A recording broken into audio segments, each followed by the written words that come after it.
Look, let me describe a situation and tell me if this is not you. You went to school, you did everything right: primary school, secondary school, university, maybe even national service. You were told once you finish, life will start. Now you are 30, you are educated, you are intelligent, but every month you are waiting for a salary that barely lasts 3 weeks. And deep down, you are tired. Not because you are lazy, not because you are stupid, but because something feels off. Here is the thing most people will never say out loud: you were educated, but you were not trained for freedom. And this is where it gets really interesting: the lie we were all taught about education. From childhood, Africans are taught one simple equation: education equals success. Go to school, get good grades, get a certificate, get a job, get paid. And if you struggle, the answer is always the same: go and get more education. But look around you: Ghana, Nigeria, Kenya, South Africa. Thousands of graduates every year, degrees everywhere, masters, PhDs. Yet unemployment among graduates keeps rising. Now, you might be thinking, but education is still important. Yes, education is important. But here's what most people do not realize: there are different types of education, and they produce very different outcomes. There are two dominant forms of education shaping Africans today. The first is employment education, the second is entrepreneurship education.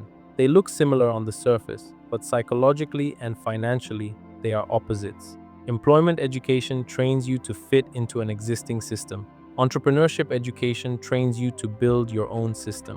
One prepares you to earn a salary, the other prepares you to create value.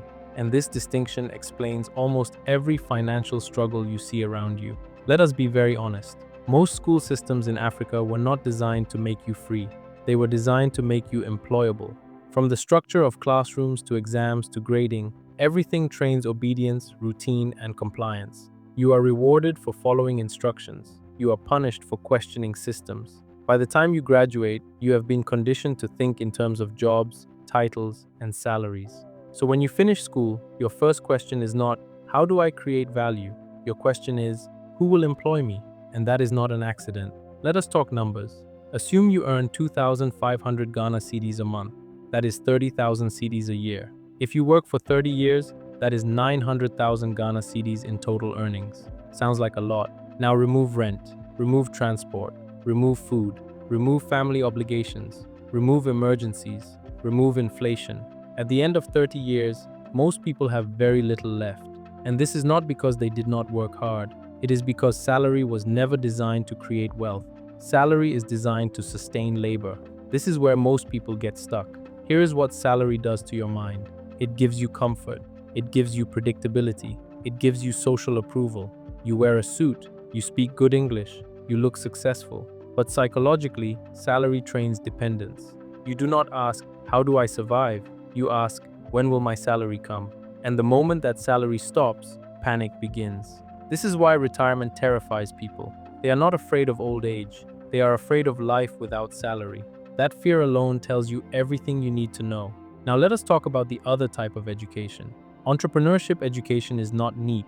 It is not respected at the beginning. It does not come with applause. In fact, it often looks like failure before it looks like success. This is the education you give yourself. You learn how to sell. You learn how to manage money. You learn how to take risk. You learn how to solve problems. And most importantly, you learn how to think independently. Here is what most people do not realize. Entrepreneurship is not about business alone. It is about control. Control of time, control of income, control of decisions. Ask yourself a simple question. Why are we taught thermodynamics but not personal finance? Why are we taught calculus but not investing? Why are we taught theories but not value creation? Because a population that can build independently is hard to control. The system needs workers more than it needs owners. So the skills that produce freedom are quietly excluded, not because they are useless, but because they are dangerous to the system. Let us be honest again. Some of the wealthiest Africans are not the most educated academically. Farmers, traders, real estate developers, small business owners. Many never went to university, but they learned how money works. They learned cash flow. They learned reinvestment. They learned patience. Meanwhile, many professionals with multiple degrees live paycheck to paycheck. This is not coincidence. It is education mismatch. Africans are obsessed with courses: medicine, law, engineering, pharmacy. Parents push children into these paths believing they guarantee success. But here is the uncomfortable truth: no course guarantees financial freedom. A doctor without financial education can retire broke. A lawyer without investment knowledge can struggle. A professor can depend on pension and still suffer. The course does not matter as much as the mindset behind it. Here is the formula most people miss: knowledge shapes mindset, mindset shapes skills, skills produce results. If your mindset is built around safety, you will avoid risk. If your mindset is built around salary, you will avoid ownership. Entrepreneurship education rewires how you see money, time, and failure. Failure becomes feedback. Risk becomes necessary. Discomfort becomes normal. This is why entrepreneurship feels painful at the beginning. You are undoing years of conditioning. Look, let us not romanticize this. Entrepreneurship is chaotic at the start. People will laugh at you. Family will question you. Friends will doubt you. You will look broke before you look successful. This is where most people quit.